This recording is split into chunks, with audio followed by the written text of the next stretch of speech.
नमस्कार, मैं अमन मिश्रा स्वागत करता हूं आपका अपने चैनल पे।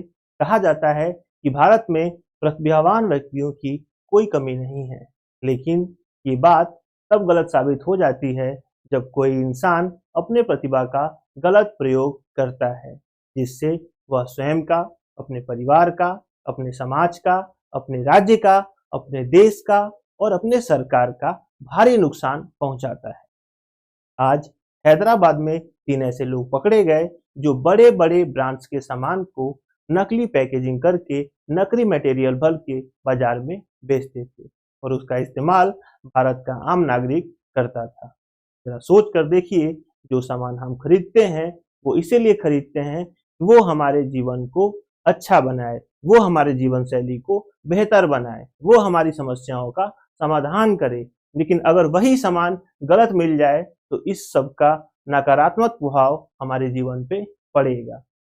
आमतौर पर किराना सामान से संबंधित जो भी सामग्रियां होती हैं, उसका प्रत्येक नागरिक प्रतिदिन प्रयोग करता है और ये सारे सामान इसी कैटेगरी से हों, चाहे वो सर्फ हो, चाहे साबुन हो, चाहे चाय की पत्ती हो, चाहे गुड नाइट का लिक्विड हो, इन सब को नकली मात्रा में बहुत बड़े स्तर पे पाया गया। हैदराबाद पुलिस ने सारे सामान को जब्त कर लिया और साथ में 3 लोगों को गिरफ्तार कर लिया। लेकिन बात ये नहीं है कि ये लोग पकड़े गए हैं। ऐसा उत्तर प्रदेश में, बिहार में, हरियाणा में, पंजाब में, गुजरात में, दिल्ली में और अलग-अलग राज्यों में अलग-अलग समय पे अलग-अलग खबर हमें देखने को मिलती रहती है। लेकिन क्या यह भारत के लिए सही है? ये भारत के लिए भी सही नहीं है, ये नागरिक के लिए भी सही नहीं है और ये हमारी अर्थव्यवस्था के लिए भी सही नहीं है। हम जिस सामान का प्रयोग करें, वह सामान असली होना चाहिए, तभी हमारे जीवन पर सकारात्मक प्रभाव पड़ेगा। आमतौर पर जब हम बाजार से कोई सामान खरीदते हैं, तो उसके पैकेट को देख के ही हम ये अंदाज़ा लगा लेते हैं कि ये सामान असली होगा। लेकिन हमें आगे से ध्यान रखना होगा कि हम जब भी बाजार में जाएँ, जभी भी किसी सामान के पैकेट को देखें, तो हम तुलना करें कि क्या ये असली है कि नकली है। ये एक बड़ा चैलेंज तो है, लेकिन हमें स्वयं सतर्क रहना होगा, हमें स्वयं सावधान रहना होगा। साथ में कंपनियों की भी ये ज़िम्मेदारी बनती है कि आप अपने ग्राहकों को बताएँ कि जब हम आपका सामान खरीदने जाते हैं, तो उसे कैसे आइडेंटिफ़ाई करें, उसे कैसे समझें कि ये सामान आपका ही है।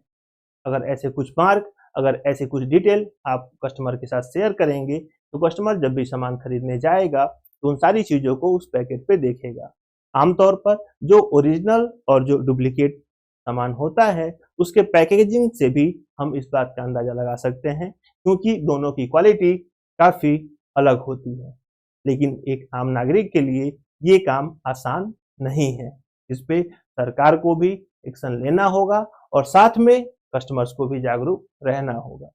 ऐसा नहीं है कि ये पहली खबर है, ऐसी खबरें हम वर्षों से देखते आ रहे हैं और वर्षों तक देखेंगे, क्योंकि भारत में या अलग-अलग देश में भी ऐसे लोग मौजूद हैं।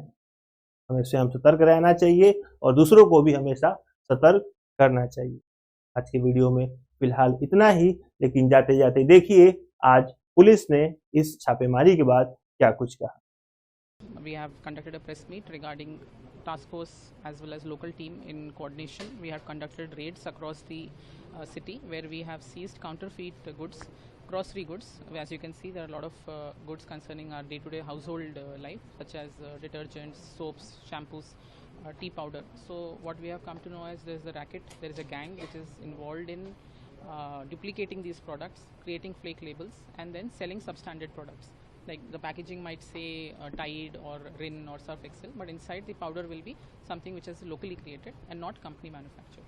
So these kind of products can have a very negative influence on the person directly or indirectly. Like for example, some kind of skin irritation can develop, some skin rashes can develop when in contact with these kind of products. So and there is adulterated tea powder also, which can cause internal harm as well. So taking in view of this, we have taken serious action. We have registered proper cases, and now going forward also, we will continue to arrest more persons in connection with this case, and as well as seize more such goods and ensure that to the maximum extent possible we can prevent these kind of goods from entering our daily lives. How many persons are involved in this? Presently we have arrested 3 persons. More arrests will be made. going forward. And our only appeal to public is that when they are purchasing these kind of goods, they should be more aware. They should look at the label. They should try to figure out whether it is actually a genuine product or not.